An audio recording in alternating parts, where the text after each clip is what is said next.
Hello friends, आज हम एक नया क्वेश्चन लेके आए हैं जो कि एटॉमिक स्ट्रक्चर पे बेस्ड है। एटॉमिक स्ट्रक्चर बहुत इंपॉर्टेंट है और बहुत इंटरेस्टिंग भी है। तो चलिए देखते हैं क्या क्वेश्चन है। If the de Broglie wavelength of the electron in the nth orbit, Bohr orbit, in hydrogenic atom. Hydrogenic atom का मतलब यहाँ पे सिर्फ हाइड्रोजन एटम नहीं है। हाइड्रोजनिक मीन्स जो हाइड्रोजन के जैसे हैं, like hydrogen, helium positive, lithium 2 positive, यानी कि जो वन इलेक्ट्रॉन सिस्टम है basically. So the de Broglie wavelength, if the de Broglie wavelength of the electron in the nth Bohr orbit in a hydrogenic atom is equals to this, where a naught is the Bohr radius, we have to calculate the value of n by z. Okay? तो अगर हम ध्यान से देखें इस question में, तो हमको क्या गिवन है, हमें डी ब्रोगली वेवलेंथ गिवन है, that is 1/5 pi A note, जो कि बोहर रेडियस है। यानी कि हमको जो डी ब्रोगली वेवलेंथ गिवन है वो रेडियस, बोहर रेडियस की फॉर्म में गिवन है, राइट। और हमको क्या निकालना है, n by z. N by z यानी कि n is the atomic number, sorry, n is the principal quantum number, principal quantum number, and z is the atomic number. So as I told you कि यहाँ पे हाइड्रोजनिक atom का मतलब सिर्फ hydrogen नहीं है, बल्कि ऐसे सिस्टम्स के बारे में है। तो इनका सबका एटॉमिक नंबर डिफरेंट डिफरेंट है, इसलिए इनका n बाय जेड भी क्या होगा, डिफरेंट होगा। तो हमको n निकालना है यानी कि प्रिंसिपल क्वांटम नंबर, और z निकालना है यानी कि एटॉमिक नंबर, राइट। और लैम्डा आपको दे रखा है बोहर रेडियस के टर्म में। तो हम क्या फॉर्मूला यूज़ करें, राइट। तो हमें वो फॉर्मूला यूज़ करना है जिसके अंदर n भी आता हो, बोहर रेडियस भी आती हो, और लैम्डा भी आता हो। अब अगर आपको ध्यान हो तो हमने बोला था कि इलेक्ट्रॉन जो है वो ड्यूअल कैरेक्टर शो करता है, और डी ब्रोगली ने बोला था कि कोई भी मैटर ड्यूअल कैरेक्टर शो करता है, या कोई भी particle actually dual character show करता है, यानी कि वो पार्टिकल की तरह बिहेव कर सकता है। कोई भी matter actually dual character show करता है तो वो पार्टिकल की भी तरह बिहेव कर सकता है और वेव की तरह भी बिहेव कर सकता है। अब मान लो किसी इसने क्या बोला है, nth ऑर्बिट में, है ना। तो मान लो किसी nth ऑर्बिट में से, let's say 3rd, 4th, 5th orbit में एक इलेक्ट्रॉन है, okay, like this. Now this electron can behave as a wave as well, right. अब जब वो वेव की तरह बिहेव करेगा तो वेव की प्रॉपर्टीज़ भी उस इलेक्ट्रॉन के पास होंगी, राइट। तो अगर आप सोचे कि ये सपोज करो ये जो इलेक्ट्रॉन है वो पार्टिकल की तरह बिहेव ना करके एक वेव की तरह बिहेव कर रहा है, इस तरीके से, ठीक है।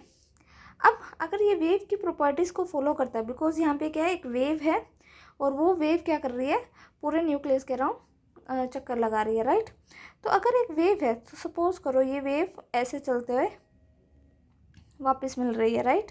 अगर वो ऐसे वापस मिलती है इस तरीके से, इसका मतलब ये एक दूसरे को कैंसिल आउट कर देंगे, क्योंकि ये किस तरीके का इंटरफेरेंस होगा, डिस्ट्रक्टिव, राइट, डिस्ट्रक्टिव इंटरफेरेंस होगा।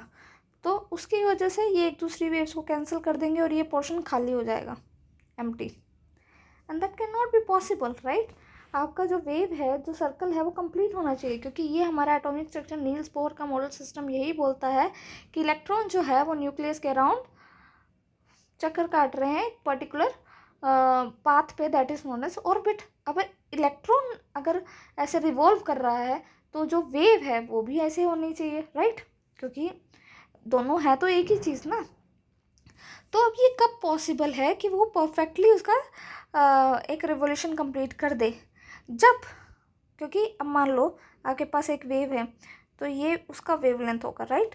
बट ये पूरी एक वेवलेंथ तो इस पूरे रिवोल्यूशन को कंप्लीट नहीं कर पड़ सकती ना, कुछ वेवलेंथ्स होंगी, मतलब एक वेव आई और फिर दूसरी वेव आई, इस तरीके से, राइट। तो एक वेव आई complete, this is one wavelength, then second wave will start like this, right. यहाँ पे आपकी 2 वेवलेंथ कंप्लीट हो गई। तो इस तरीके से n नंबर ऑफ वेव, क्योंकि nth ऑर्बिट में है तो जितनी ऑर्बिट होती हैं उतनी ही आपके पास क्या होती हैं, वेवलेंथ्स रिक्वायर्ड होती हैं उस रिवोल्यूशन को कंप्लीट करने के लिए। सो जितना आपके पास प्रिंसिपल क्वांटम नंबर है उतनी ही वेवलेंथ आपको रिक्वायर्ड होंगी रिवोल्यूशन को कंप्लीट करने के लिए। तो हमारे पास nth क्वांटम नंबर है, nth प्रिंसिपल क्वांटम नंबर है ना, तो n वेवलेंथ हमको रिक्वायर्ड होंगी इस रिवोल्यूशन को कंप्लीट करने के लिए। अब रिवोल्यूशन का डिस्टेंस कैसे निकालें? Circumference of the circle, right, circumference of the circle. तो सर्कमफ्रेंस क्या है सर्कल का? 2πr। r is the radius of that orbit, of that nth orbit. तो इस तरीके से हमारे पास ये फॉर्मूला आ जाता है, and lambda is equals to 2πr। अब क्या है? कुछ भी नहीं, लैम्डा हमको पता है, lambda is equals to 2πr upon n। But अभी तक हमारे पास हमको निकालना क्या है? n/z। तो z तो पिक्चर में आया ही नहीं, अब वो कैसे लाएंगे? तो उसको लाने के लिए अगर आप देखेंगे तो हमको लैम्डा भी बोहर रेडियस के टर्म्स में दे रखा है, राइट। तो हमारे पास एक और फॉर्मूला होता है किसी भी ऑर्बिट का, हाइड्रोजनिक एटम की ऑर्बिट का रेडियस निकालने के लिए हमारे पास एक फॉर्मूला होता है, that r is equals to a0 n square divided by z। That z is again atomic number, n is your principal quantum number, and a0 is your Bohr radius। Okay, अब हम इसको, इस r को इस फॉर्मूले में put कर देंगे। तो क्या आएगा? Lambda is equals to 2πr की जगह a0 n square divided by z, और यहाँ पे एक और n, सो 1n से 1n कैंसिल आउट हो गया। अब ये कितना था? 1.5 pi a0, right. So lambda is 1.5 pi a0। तो इसको यहाँ पुट कर देंगे, so it will become 1.5 pi a0 equals to 2 pi a0 n divided by z। ये तो हमको निकालना है, तो बाकी सब कुछ कैंसिल आउट कर सकते हो, a0 get cancel out, so n बाय z actually become 1.5 divided by 2, जिसको हम 2 से मल्टीप्लाई कर सकते हैं, so that will give you 3/4। So the value of the ratio of principal quantum number to the atomic number is 3/4. So let us see, is it right or wrong? So do we have 3/4? Okay, we don't have 3/4, so we have to need the we have to divide them, right? So what it will be? 0.75. So the correct answer is 0.75, right?